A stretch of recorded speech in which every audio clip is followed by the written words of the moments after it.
When a child is born, it has such an awareness without understanding its own awareness. Let's call it biological awareness. He or she is aware of itself, but they don't understand why they're aware of themselves. Almost like animals, like cats and dogs, they're aware of themselves, but they don't have language, these linguistic abilities to trap memories and to become fully aware of themselves through those memories, to create this narrative, this continuity, to track their own story from the beginning till the very end. And it's, we can call biological self-awareness, when you're aware just because you're aware without thinking much about your own awareness. And then when you start learning language, start accumulating vocabulary, you developing memories. You trap those memories into words and creating this narrative continuity. And this would help you to become self-aware on intelligent level. Intellectual self-awareness, we can call. Yes, so intellectual self-awareness, where you can ask yourself questions, try to explain yourself your experiences and why you're aware the way you're aware, and also you can add to it your feelings, your ideas, and your desires, your urges, everything that human being feels with. And it's funny because the longer you live, the more memories you accumulate and the richer your experience might become. Not always, because for this you need to have such a curiosity in your own experience.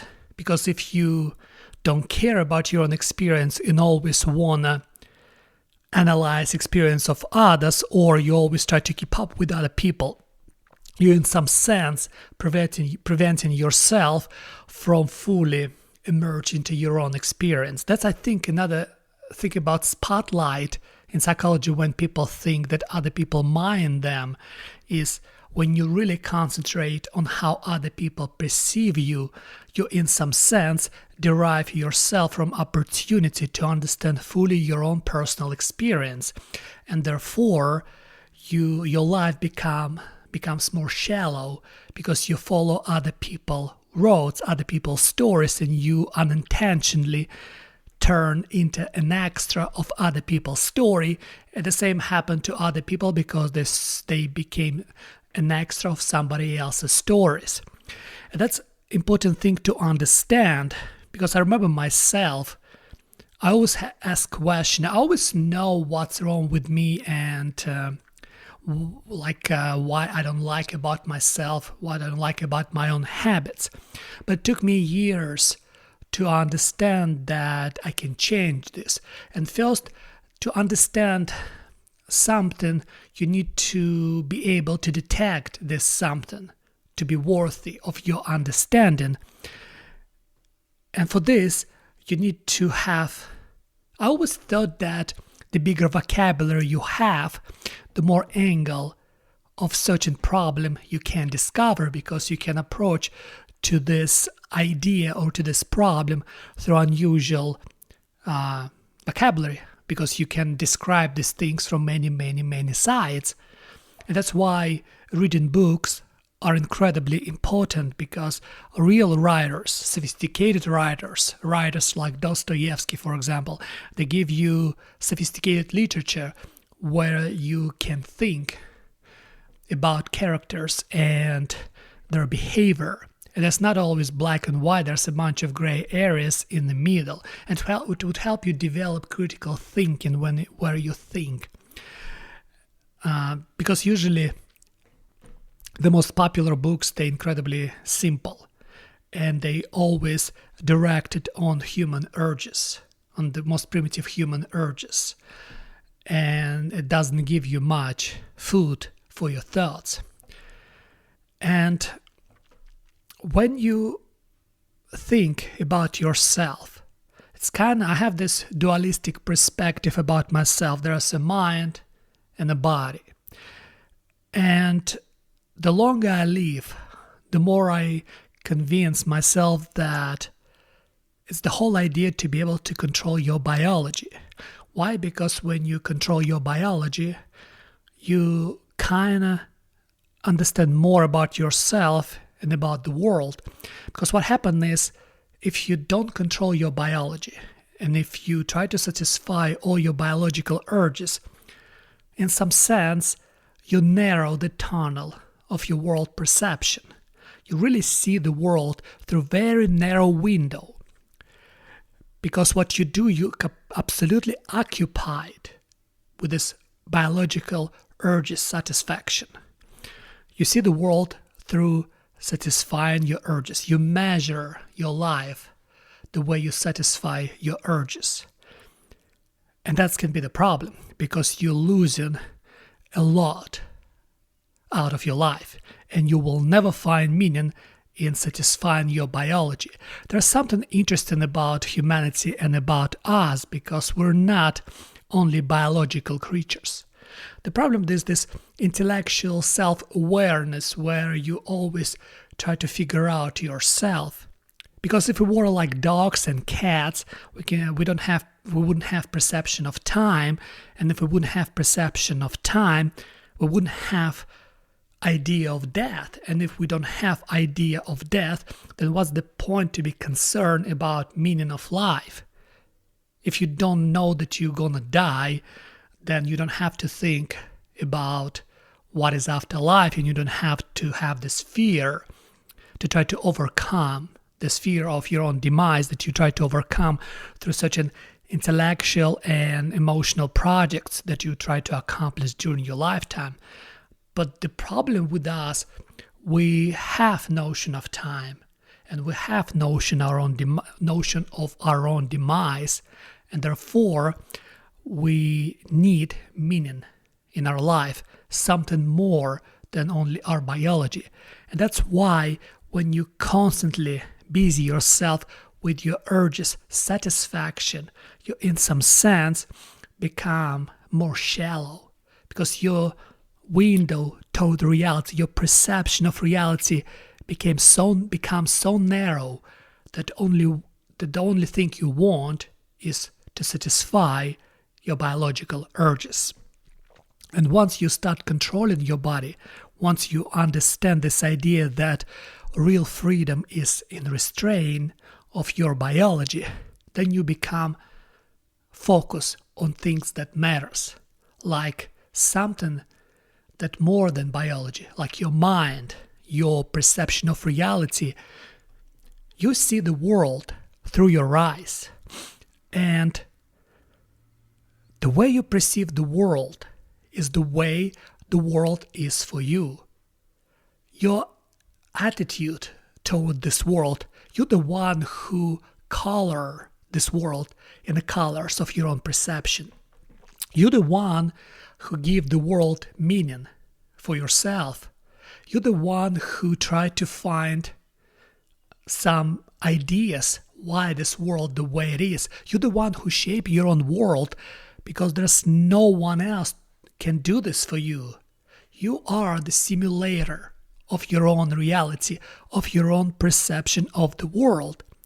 And if you delegate 99% of your world perception to your biology, then your perception of the world becomes so narrow that the only thing matters is to survive and satisfy all your biological urges that in the end would make your life incredibly insufficient, because we don't need much through our biological perspectives.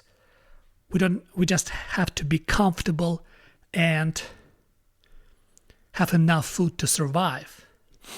But if you delegate to your mind to perceive the world over your biology, over your body, then you develop this idea that maybe there is something more to our life than our biology. And it's not again argument afterlife, because I don't know if there's afterlife or there's no afterlife. And it really doesn't matter, because we live right now. And again, to be able to enjoy your present, you have to understand your past. And to be able to understand your past, you have to correct yourself in the present. Everything is linked. And this way, you maybe will be able to affect your future by changing your past and rearranging your present with these changes. The whole idea that this intellectual self-awareness where you analyze your memories, because your memories make you you. You are your memories. But if you look back at your memory, if you look back at your life through your memories, you can actually reshape your memories. You can actually change your memories. You can change your attitude toward those memories. If some memories bothers you, you can, for example, analyze, okay, this memory bothers me. What should I change in my present to change my attitude toward that particular memory in my past? Like, for example, if I wasn't strong, physically strong, to solve such an issue in my past and it's really bothered me, why if I become physically strong right now, for example, to learn martial art, to learn fight, this way I look back on my past, on this particular memory where, for example, I lost the fight or I was afraid to respond on someone's confrontation. What if I learn martial art right now, learn how to fight, and then I look back to this memory, right? And I look back as a different person. Knowing that it would happen again, I would handle myself much more differently. That's how you kind of reshape your past through changing your present. Because your past gives you ideas what must be corrected, what must be added, what must be deleted. And this way you can affect your future. And that's why you have to control your biology.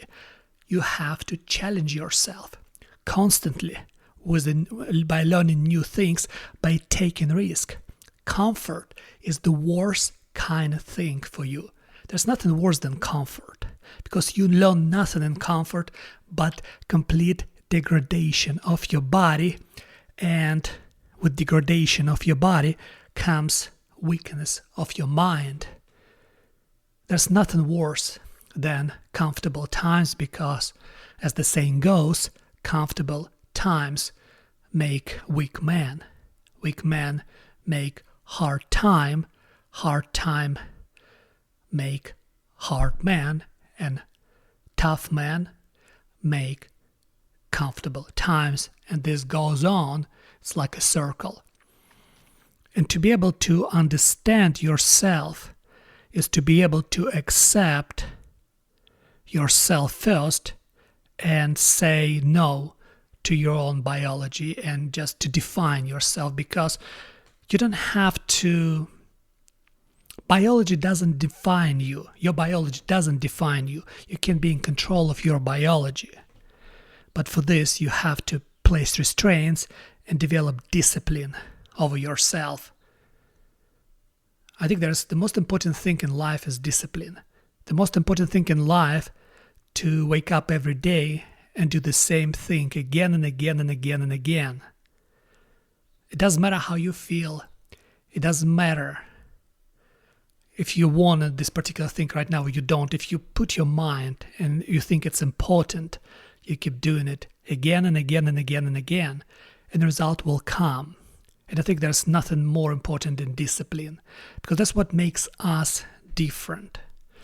And when you think about this, for example, about your mind, and you try to collect this information about your mind, try to understand yourself, and then when you read a new book and try to find the answers, because in some sense our life is a quest and we always look for the answers, but we need to be brave enough to ask questions first, because if you ignore questions, you don't need answers. And if you don't need answers, your life stop being a quest, and you just drown yourself in comfort, and nothing matters in the end. Yes, we have to be able to control our biology, especially right now, because we, in the West, became so comfortable that we believe that biology is all we have. But it's not. It's just the easiest way to satisfy ourselves through biology. It's easier to go to the store and buy a cake and eat it, or turn video game or pornography and satisfy your physical urges. It's harder to work out every day, to read books, to find information, to improve your perception of reality. It's much, much more harder. It's not the same dopamine boost in a second. And that's where we went wrong, because with this comfort, when this external comfort came internal emptiness. And with this internal emptiness came lack of meaning. That's where we try to numb ourselves by keep satisfying stubbornly all our urges. But it doesn't matter, you're still numb, because when you see yourself clearly, you would understand that the most important thing in this life to find your own personal meaning and then follow this meaning.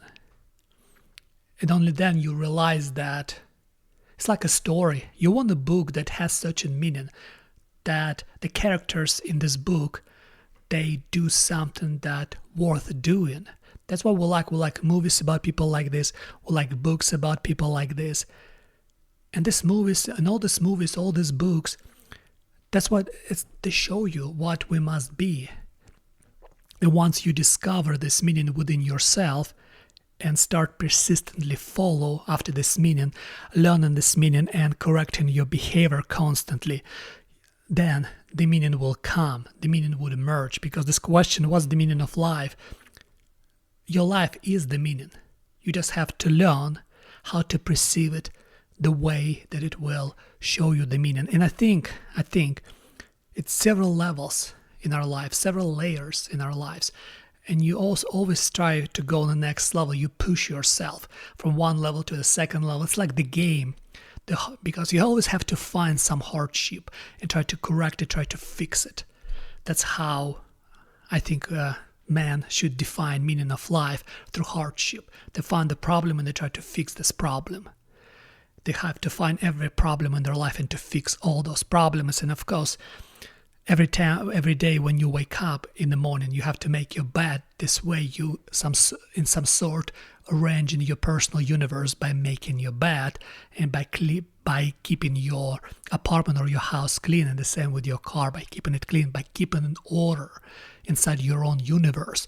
And that's how meaning appears, because when you keep your life in order, the life of the outside, you in some sense affect in the best way the life of the outside by sharing your personal order with disorder of the outside.